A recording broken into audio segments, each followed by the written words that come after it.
우리는 지난번에 복음을 위해 헌신한 동역자들이라는 제목으로 바울과 함께한 그 동역자들에 대해서 우리가 나누었습니다. 디모데는 복음을 전하는 데 함께했던 그런 신실한 동역자였고요. 또 에바브로디도 역시 신실한 바울의 동역자였습니다. 바울은 에바브로디도를 이렇게 표현합니다. 그가 그리스도의 일을 위하여 죽기에 이르러도 자기 목숨을 돌보지 아니한 것은 나를 섬기는 너희의 일에 부족함을 채우려 함이니라고 말씀합니다. 에바브로디도는 예수님을 위해 목숨도 아끼지 않고 그렇게 바울을 도운 것입니다. 바울과 디모데, 에바브로디도에게는 이제 공통점들이 있습니다. 무엇일까요? 바로 그리스도를 위해 자기 생명을 걸고 헌신했던 것입니다. 이들은 하나같이 자기 생명을 걸고 주님을 위하여서 그렇게 헌신했던 것이죠. 특히 여러분들 성경을 보면 바울은 놀라운 고백들을 참 많이 했습니다. 우리가 너무나도 잘 알고 있는 갈라디아서 2장 20절에는 이렇게 말씀합니다. 내가 그리스도와 함께 십자가에 못 박혔나니 그런즉 이제는 내가 사는 것이 아니요 오직 내 안에 그리스도께서 사시는 것이라. 이제 내가 육체 가운데 사는 것을 나를 사랑하사 나를 위하여 자기 자신을 버리신 하나님의 아들을 믿는 믿음 안에서 사는 것이라. 이렇게 고백합니다. 또 사도행전 20장 24절 이 말씀도 여러분들 좀 알고 계실 것입니다. 내가 달려갈 길과 주 예수께 받은 사명 곧 하나님의 은혜의 복음을 증언하는 일을 마치려 하면은 나의 생명조차도 조금도 귀한 것으로 어떻게 한다고요? 여기지 아니하노라고 이렇게 고백합니다. 왜 이들은 생명을 걸고 그리스도를 위해 헌신한 것일까요? 그것은 예수님이 누군지 알았기 때문입니다. 여러분들도 예수님 누군지 아시죠? 예. 이들 또한 예수님을 알았습니다. 그리고 이들은요, 예수님을 믿고 진정으로 따른 것입니다.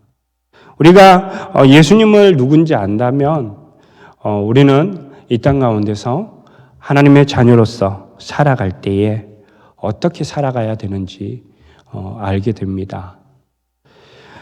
데이비드 플랫 목사님은요, 이렇게 말을 합니다. 예수님을 따르는 것은 세상의 모든 것을 버리는 대신 모든 것을 얻는 것이다 라고 말을 합니다. 진정한 헌신이 세상의 소유나 명예를 포기하는 것처럼 보이지만 오히려 예수님 안에서 가장 소중한 것을 얻게 된다는 의미를 강조합니다. 또 보네프는 이렇게 말합니다. 그리스도를 따르기 위해서는 십자가를 지고 그리스도와 함께 죽어야 한다. 그러나 그때야 우리는 진정한 생명을 얻는다라고 말을 합니다. 예수님을 따르기 위해서는 희생과 헌신이 필요하지만 이를 통해서 참된 생명을 얻게 된다는 진리를 말합니다. 오늘 본문은 빌립보 교회가 겪고 있는 그런 상황에 굴하지 않고 복음을 위해 그렇게 섬길 것을 권면하고 있습니다. 바울은 대적자들에 대한 그 주의와 함께 하나님의 성령으로 봉사하며 또 예수를 자랑하는 그런 빌립보 성도들이 참 할례파, 곧 하나님의 백성이라고 말합니다. 그러면서 끝까지 복음 사역을 감당하며 주 안에서 기뻐할 것을 그렇게 권면하고 있습니다. 또 행악하는 자들과 몸을 상하게 하는 자들을 삼가하라고 권면합니다. 왜냐하면 이들은요, 성령으로 예배하지 않고 그리스도 예수를 자랑하지도 않으며 오직 육체를 신뢰하기 때문입니다. 그러면서 바울은 자신의 혈통과 그리고 출생, 율법 아래서 성취한 것들을 말합니다. 그리고 자신은 누구보다도 이제 육체를 신뢰할 만한 그런 사람이라고 고백합니다. 그럼에도 이 모든 것들을 신뢰하지 않는 것은 그가 그리스도를 알았고 그리스도를 얻었기 때문이라고 말을 합니다. 또 본문에서 바울이 그리스도를 얻었다는 것은 예수님과 더욱더 친밀한 교제를 하겠다는 그런 의지로 볼 수 있습니다.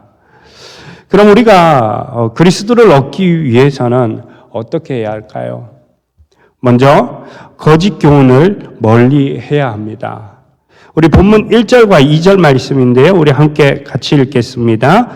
끝으로 나의 형제들아 주 안에서 기뻐하라. 말을 쓰는 것이 내게는 수고로움이 없고 안전하니라. 개들을 삼가하고 행악하는 자들을 삼가하고 몸을 상해하는 일을 삼가라. 아멘. 이 본문에서 끝으로라는 단어가 나옵니다. 이 단어를 보면 물음표를 던질 것입니다. 왜냐하면 아직 이 빌립보서가 끝나지 않았기 때문입니다. 한 장이 남아 있는데 왜 끝으로라는 말을 할까라는 그런 질문을 할 수 있습니다. 이것은 서신의 결론을 말하기 위해서 사용된 것이 아닙니다. 새로운 주제를 말하기 위한 것입니다. 그 주제는요, 교회를 위협하는 자들에 대한 경계와 관련이 있습니다. 즉, 거짓 교훈을 가르치는 자들을 경계하라는 그런 권면입니다. 또한 바울은 이 주제를 가지고 강한 어조로 말하기 전 먼저 나의 형제들아라고 부르면서 빌립보 성도들을 많이 사랑하고 있음을 밝히고 있습니다. 그리고 주 안에서 기뻐하라고 말하면서 어떤 권면도 기뻐하기를 원했습니다. 그리고 빌립보 교회 성도들이 신앙의 위협이 오려고 할 때 그렇게 신앙을 지키도록 권면하는 수고를 마다하지 않고 같은 말을 쓰고 있는 바울을 같은 말을 쓰고 있다고 바울은 말합니다. 이것은 바울의 마음입니다. 같은 말을 해서 계속 그렇게 반복하는 것이죠. 주님께서 맡겨주신 그 지체들에게 신앙을 위협하는 자들로 인해 시험에 들지 않도록 반복적으로 주의를 주는 것도 바울의 사명이었습니다. 맞는 것 같습니다. 우리 교회가, 기성교회가, 건강한 교회가 이단들을 조심하라고 말하는 것은 반복적으로 말하는 것은 그만큼 중요하기 때문이라는 것입니다. 제가 오늘 점심 때도요, 시내를 잠깐 점심시간 타임에 잠깐 나갔다 왔습니다. 그런데요, 시내를 이렇게 갔다가 들어오는 길에 여러분들 너무나도 잘 알고 있는 이단이 여기 있잖아요. 중앙동 쪽에 그 이단들이요, 한 사람을 붙들고 그렇게 자기네 포교하는 것을 보았습니다. 제가 쪽수에서 밀려서 그렇게 하지는 못했는데 그분을 위하여서 제가 잠깐 마음속으로 기도를 했습니다. 하나님, 저들의 교리에 넘어가지 않게, 저들의 유혹에 넘어가지 않게 허락하여 주시옵소서. 저 사람을 붙들어 달라고 기도했습니다. 여러분들, 우리는 이단들을 조심해야 됩니다. 거짓 교훈을 가르치는 자들을 조심해야 합니다. 이거 아마 많이 들었을 것입니다. 이단들을 조심하십시오. 그렇게 그 유혹에 넘어가지 말라고 반복적으로 우리는 듣습니다. 왜 그럴까요? 왜 반복적으로 듣습니까? 중요하기 때문이라는 것입니다. 그런데 우리는 1장 28절에서 말씀해 주듯이 이런 이단의 유혹이 온다 할지라도요, 어떻게 할까요? 어떻게 해야 될까요? 무슨 일에든지 대적하는 자들 때문에 두려워하지 않는 자세가 필요하다고 바울은 말을 합니다. 우리가 만약 대적하는 자들을 두려워하게 되면 분명히 그들은 더 다가올 것입니다. 그러므로 우리는요, 대적자들을 두려워하지 않고 주님 안에서 기뻐하며 그들에 대한 경계는 늦추지 말아야 한다는 것을 우리는 기억해야 할 줄로 믿습니다. 무엇보다 우리는 거짓 교훈을 가르치는 자들을 멀리 해야 합니다. 본문에서 개들을 삼가하고 행악하는 자들을 삼가하고 몸을 상해하는 일을 삼가하라고 말씀합니다. 여기서 삼가라는 말이 3번이나 반복해서 나옵니다. 바울이 삼가라는 단어를 3번이나 반복한다는 것은 그만큼 강조하기 위해서입니다.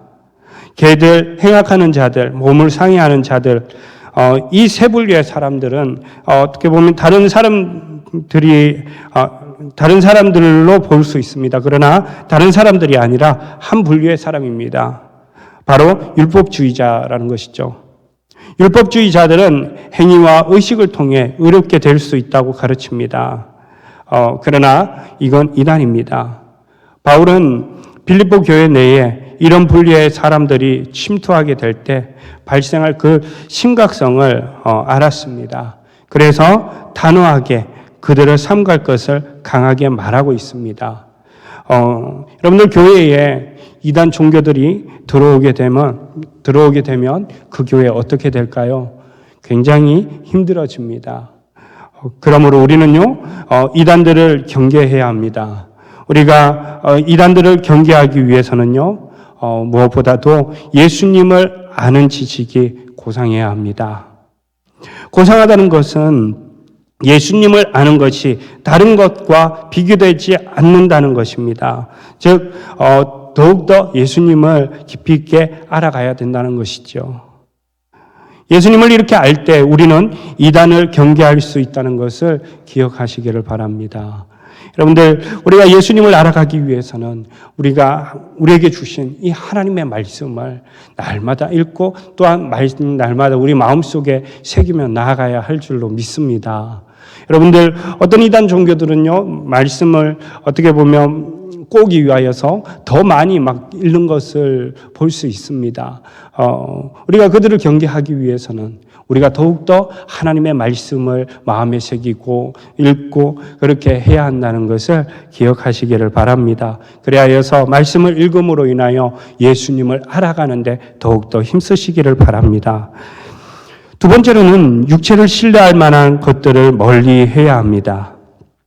우리는 예수님을 인격적으로 만나기 전에 육체적 자랑거리들을 위해 열심히 수고를 했습니다. 바울도 마찬가지였습니다. 그는 예수님을 만나기 전 육체적 자랑거리들을 위해 열심히 수고했습니다. 그래서 본문 4절에서 이렇게 말씀합니다. 그러나 나도 육체를 신뢰할 만하며 만일 누구든지 다른 이가 육체를 신뢰할 것이 있는 줄로 생각하면 나는 더욱 그리하리니라고 말씀합니다. 그러니까 내가 더 자랑할 것이 많다는 것이죠. 이 말씀을요, 제가 쉬운 성경으로 한 번 더 읽어드리겠습니다. 이렇게 말씀합니다. 사실 육체적으로 보면 나 스스로를 믿을 수도 있습니다. 이 세상 어느 누구보다 인간적인 조건을 더욱 많이 갖춘 사람이 바로 나입니다. 라고 이렇게 말합니다. 맞습니다. 바울은요, 자신의 그 육체를 자랑하려고 한다면 한없이 많이 있었습니다. 왜냐하면 그는 가말리엘 문화에서 엘리트 코스를 밟았기 때문입니다. 또 그는요, 베냐민 지파요, 히브리인 중에 히브리인이라고 말합니다.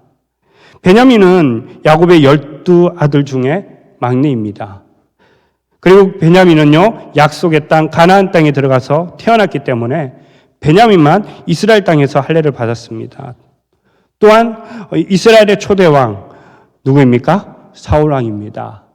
그는 베냐민 지파이고 유다가 멸망하고 바벨론 포로로 있을 때 온 유대인들을 죽이라고 명령이 내려졌을 때 그때 생명을 걸고 왕께 나아가 나라를 구했던 사람이 있습니다. 누구일까요? 바로 에스더와 모르드게가 베냐민 지파라는 것입니다. 그는 이렇게 위대한 베냐민 지파였다는 것이죠. 그리고 히브리인 중에 히브리인이라는 것은 그는 그의 부모에 의해서 태어난 완전한 히브리인의 아들이며 히브리식으로 양육과 교훈을 받고 자랐음을 말해주고 있는 것입니다. 그래서 히브리어를요 사용할 줄 아는 그런 사람이었습니다. 바울은요 타고난 그런 자랑거리만 있었던 것이 아닙니다. 자신이 개인적으로 성취한 자랑거리도 있었습니다. 율법의 기준으로 한다면 바리새인이고 열심을 기준으로 한다면 교회를 박해하는 자였습니다. 이것으로 본다면 그는 흠이 없는 그런 사람이었습니다.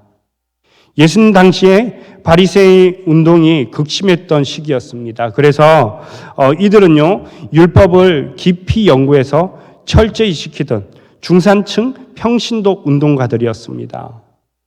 여러분들 탈무드에 따르면요 이 세상에 솔로몬 다음으로 현명한 사람은 누구인가라는 그렇게 질문을 합니다.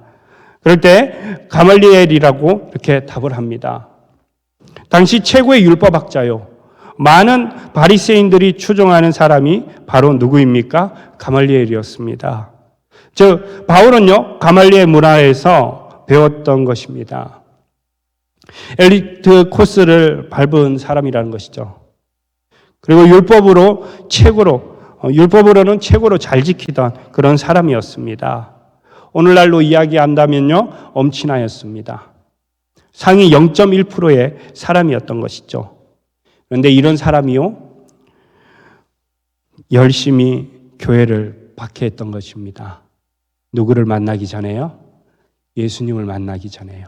스펙이 빵빵했던 것입니다. 출신도요 엄청난 출신이었죠. 그런데도 어떻게 해요? 그가 예수님을 만나기 전에는 교회를 열심히 박해했습니다. 그 앞에 누가 죽었습니까? 바울 앞에서 누가 죽었습니까?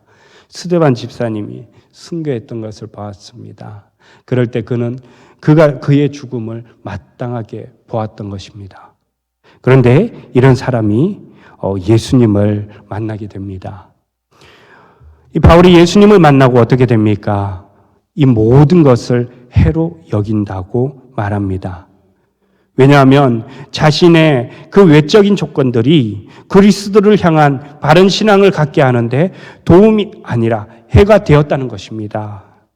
육체를 신뢰하게 되면 하나님을 잃어버릴 수도 있습니다.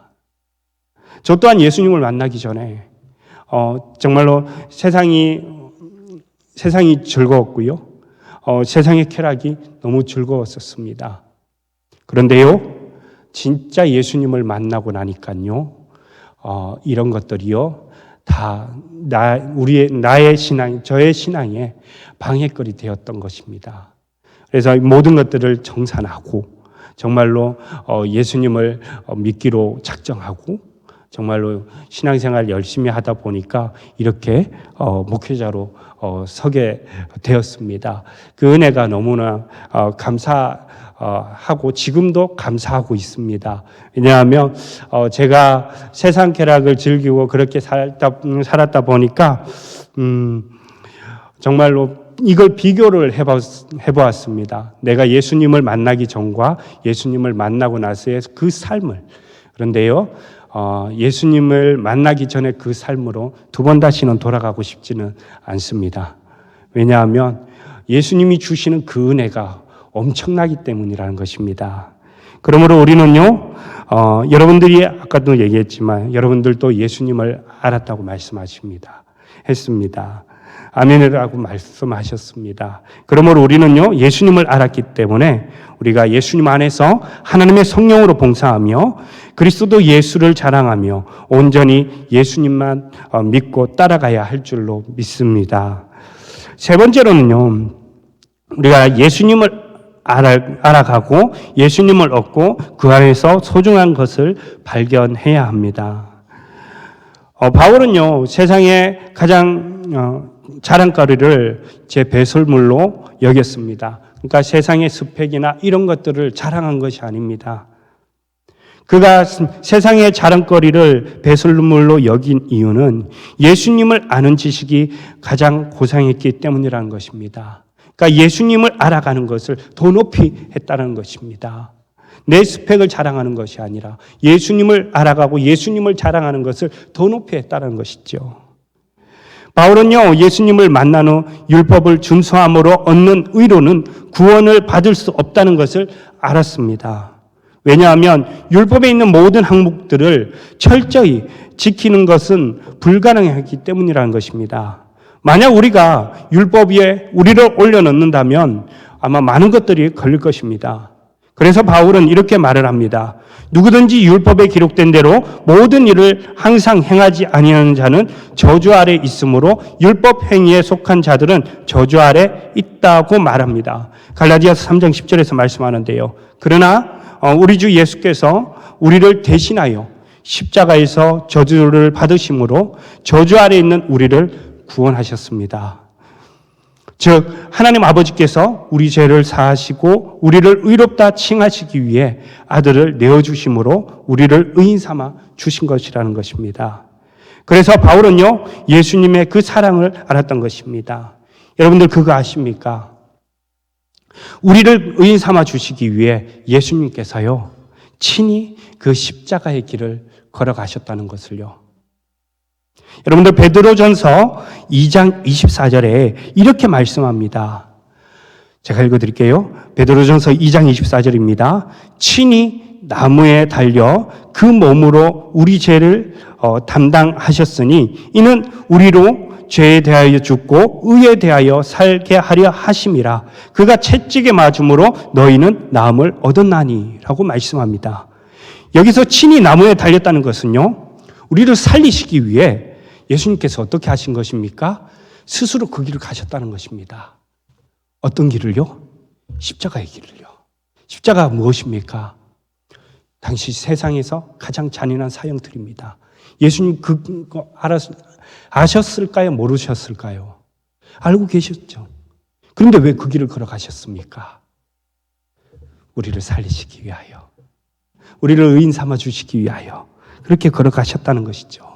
바울도 이거를 알았던 것입니다. 바울도 이런 예수님을 알았기 때문에 예수님과 더욱더 친밀한 교제를 함으로 그 안에서 진짜를 발견함으로 정말로 진짜를 발견함으로 구원의 백성이 되려고 그렇게 걸어간다는 것이죠. 여러분들 우리가 이 땅 가운데서 비록 주님의 제자로서 그렇게 살아갈 때에 비록 고난이 온다 할지라도 험난한 길이라 할지라도 우리는 끝까지 걸어가야 합니다. 바울이 푯대를 향하여 정말로 위에서 부르심의 그 상을 위하여 끝까지 달려갔던 것처럼 우리 또한 이 땅 가운데서 정말로 예수님을 알았기 때문에 우리는 정말로 예수님을 돕기 위하여서 우리는 끝까지 믿음을 지키며 달려가야 할 줄로 믿습니다. 우리가 이 길을 걸어갈 때 예수님은 우리와 함께 하십니다. 믿으십니까? 왜냐하면 예수님께서 우리와 함께 하시고 예수님께서 우리가 끝까지 걸어갈 수 있도록 인도해 주시기 때문이란 것입니다. 즉 바울처럼 우리도 예수님을 얻은 것입니다. 그래야 해서 이 땅 가운데서 살아갈 때에 어떠한 유혹이 온다 할지라도 어떠한 그 유혹 속에서도 날마다 승리하며 살아가시기를 바랍니다. 여러분들 이제 말씀을 마치겠습니다. 바울과 디모데 에바브로디도는 예수님을 알았습니다. 또 주님을 얻었습니다. 주님을 위해 자신들의 목숨을 두려워하지 않고 담대하게 복음의 길을 걸어갔습니다. 우리도 바울처럼 예수님을 알았습니다. 또 예수님을 얻었습니다. 그럼 예수님과 더욱더 친밀한 교제가 필요하다는 것을 기억하시기를 바랍니다. 그래야 해서 예수님을 따라간다며 세상의 것들을 자랑하는 것이 아니라 예수님을 자랑하는 여러분들의 삶이 되시기를 바랍니다. 이제 10일 날 오는 주일이죠. 오는 주일날 무엇이 있습니까? VIP 함께 갑시다 전도 집회가 있습니다. 여러분들 혼자만 천국 가시겠습니까? 그러면 안 되겠지요. 아직도 예수님을 모르고 정말로 지옥으로 가고 계시는 분들이 너무나 많이 있습니다. 우리는 그들을 위하여 기도해야 할 줄로 믿습니다. 그들을 반드시 초청해서 구원받게 해야 할 줄로 믿습니다. 아멘입니까? 그래야 해서 많은 사람들이 주님께로 올라와서 구원받는 놀라운 역사가 일어나기를 예수님의 이름으로 축복합니다.